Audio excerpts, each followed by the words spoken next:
Bismillahirrahmanirrahim. Assalamualaikum warahmatullahi wabarakatuh. Selamat pagi rekan-rekan pejuang P3K semua. Di video kali ini saya akan lanjut ya membahas mengenai prediksi-prediksi soal P3K untuk tahap 3 besok. Nah, bagi teman-teman yang baru menemukan channel ini silahkan like, comment, dan subscribe. Dan bagi teman-teman yang belum lulus di tahap 1 dan 2, silakan lagi mempelajari di video-video yang sudah saya upload ya. Silakan teman-teman buka channel saya, kemudian klik bagian videonya. Di sana sudah banyak sekali video yang saya upload, sudah banyak sekali video yang saya jelaskan mulai dari prediksi-prediksi soal tahap 1 sampai tahap 2. Nah, untuk tahap 3 ini saya akan mencoba membahas lagi ya. Jadi teman-teman sebelum memulai menyimaknya, jadi teman-teman siapkan pulpen ya, sambil menyimak, sambil menulisnya. Karena kalau menyimak saja maka sedikit pengaruhnya terhadap kemampuan kita dalam mengingat soal-soal yang saya tampilkan ini. Kemudian sebelumnya saya memohon maaf ya kepada teman-teman semua karena sudah beberapa minggu saya jarang mengupload video tentang prediksi-prediksi maupun yang berkaitan dengan P3K karena saya ada sedikit kendala dalam waktu untuk menguploadnya ya.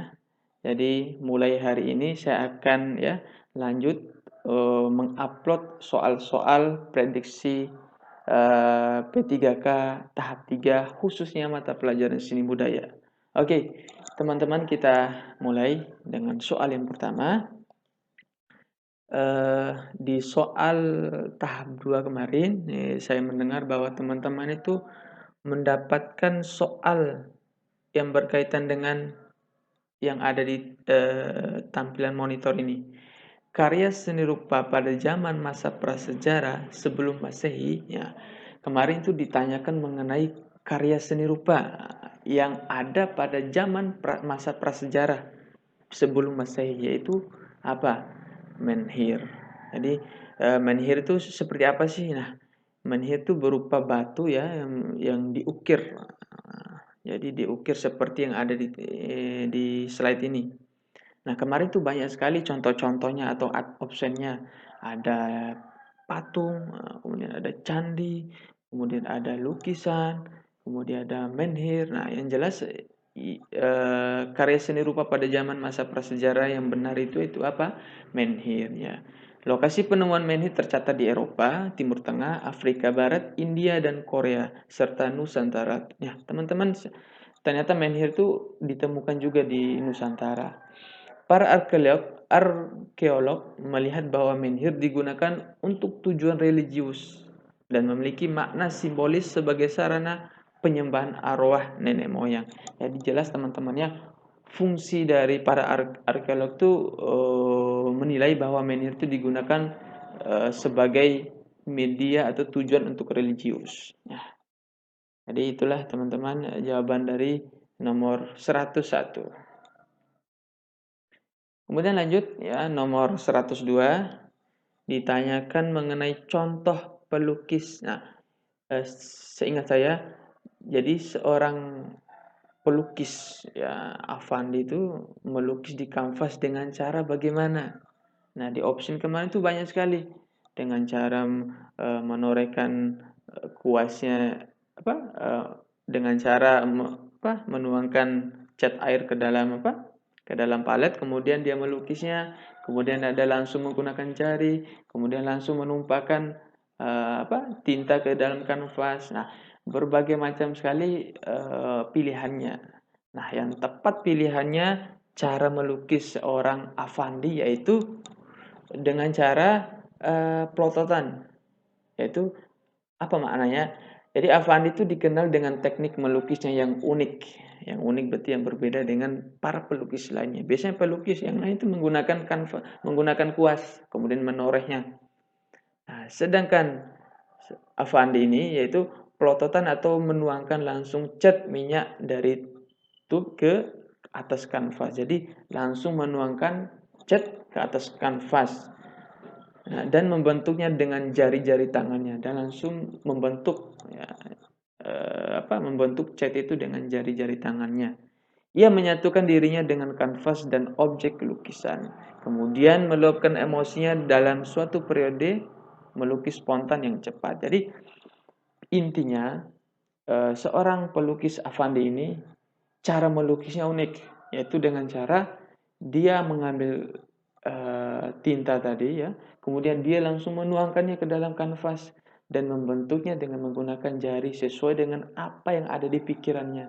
Makanya ini dilakukan secara spontan ya teman-teman. Makanya seorang Affandi itu, pelukis Affandi itu terkenal dengan aliran apanya? Aliran lukis ekspresionisme. Jadi ekspresionisme itu secara langsung menuangkannya tanpa memikirkan apa yang dia lukiskan. Jadi langsung secara spontan. Jadi contoh seperti ini teman-teman. Jadi terlihat jelas sekali ya hasil lukisan yang artinya potret diri ini ya.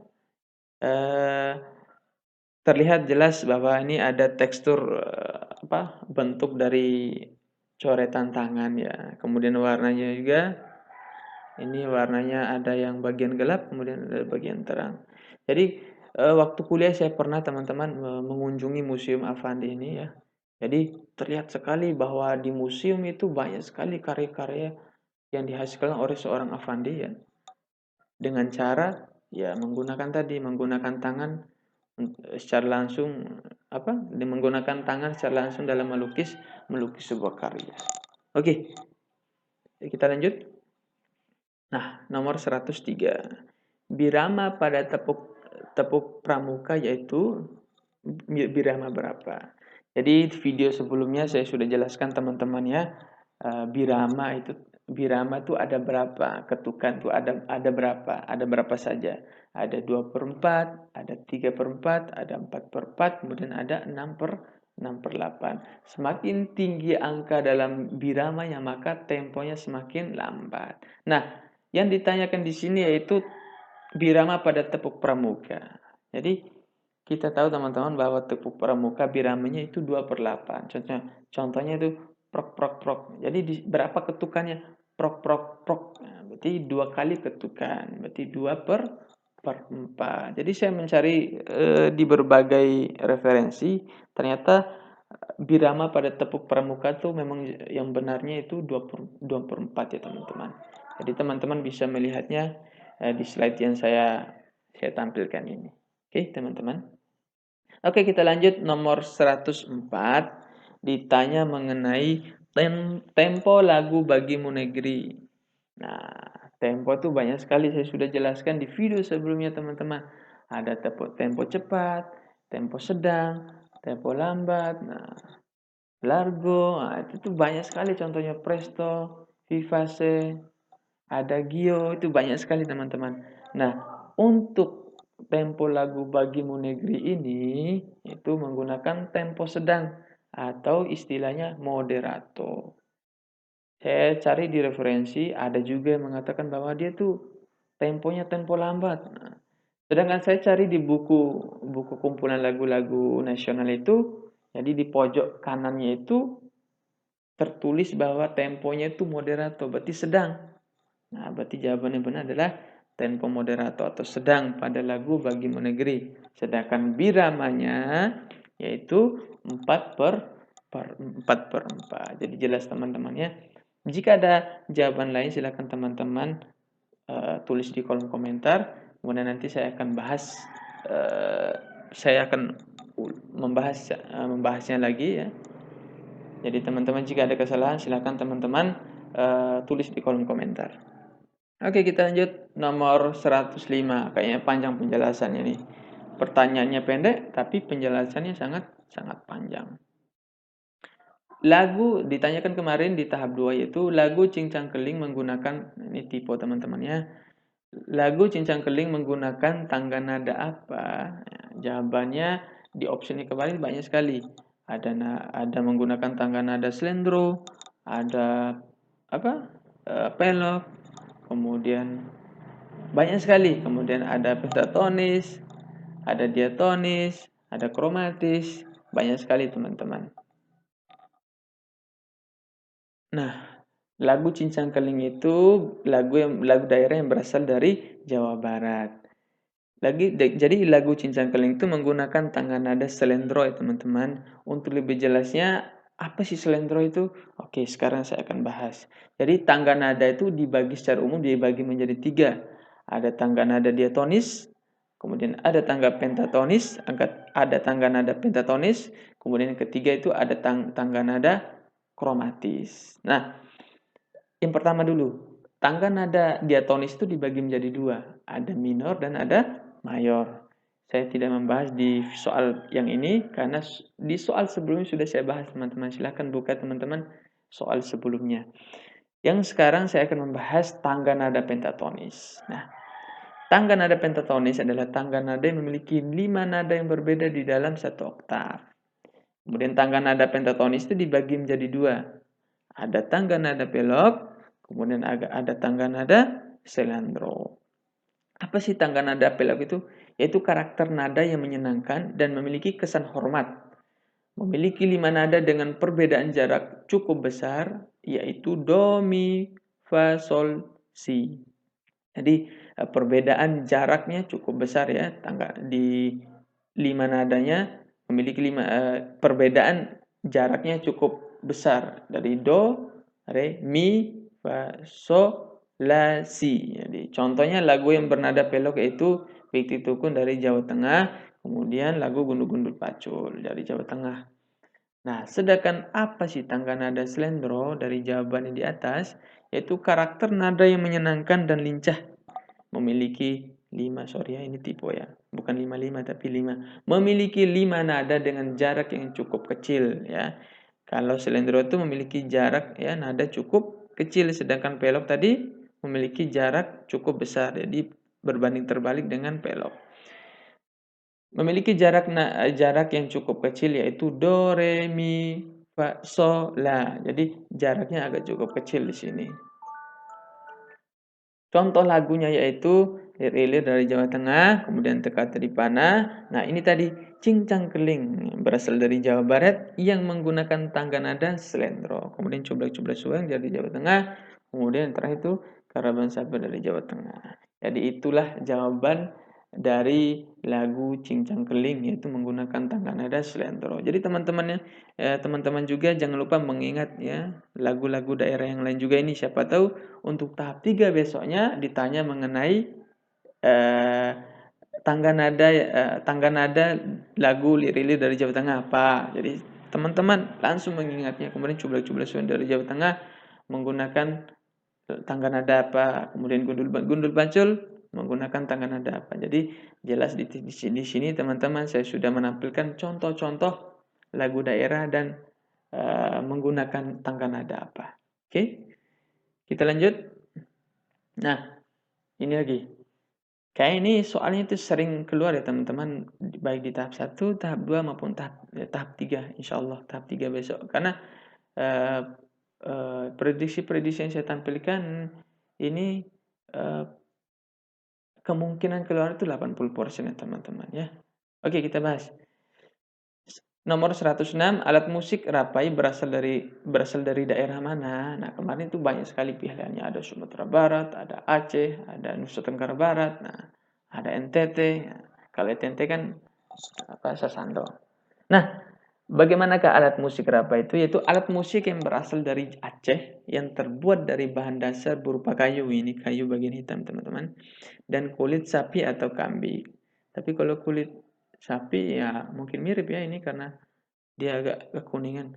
Kemudian bentuk alat musik ini seperti rebana dengan warna dasar hitam dan kuning muda. Jadi alat musik ini sejenis instrumen musik perkusi ya. Musik perkusi yang berfungsi sebagai pengiring kesenian tradisional, dan alat musik ini termasuk alat musik ritmis. Jadi alat musik Rapa ini berasal dari Aceh yang berfungsi sebagai pengiring kesenian, dan alat musik Rapa ini termasuk alat musik apa? Ritmis. Jadi kalau alat musik pukul dengan cara dimainkan dengan cara dipukul, dan alat musik ini termasuk alat musik ritmis. Jadi bukan melodis ya teman-teman, apalagi bukan harmonis. Jadi tepatnya alat musik ritmis. Oke teman-teman, mungkin cukup sampai sini saja. Bagi teman-teman yang baru menemukan channel ini, silakan like, comment, dan subscribe. Kemudian teman-teman lebih giat lagi mempelajari soal-soal yang saya sudah tampilkan di video sebelumnya. Karena kalau nggak sekarang kita menyicil untuk belajarnya, kapan lagi? Karena teman-teman yang lulus itu mereka mempersiapkannya jauh-jauh hari sebelum pelaksanaan ujian. Jadi teman-teman, sambil kita menunggu jadwal resmi kapan seleksi tahap 3, teman-teman mulailah belajar hari ini, bahkan bukan saja hari ini, kemarin-kemarin sudah mulai belajar. Kemudian semakin mendekati waktu untuk ujian, semakin teman-teman semakin giat lagi. Oke. Dan bagi teman-teman yang belajar, ya saya kasih tahu saja kuncinya. Jadi teman-teman ketika belajar itu jangan hanya mendengarkan saja, jangan hanya menyimak saja. Teman-teman sambil mencatat, ya. Jika ada kesalahan dalam materi ini, teman-teman juga bisa mencarinya di referensi lain, ya. Oke saja, itu saja yang bisa saya sampaikan. Silakan teman-teman selalu memantau channel ini agar dapat notif untuk update soal-soal terbaru. Oke, sekian dari saya. Wassalamualaikum warahmatullahi wabarakatuh.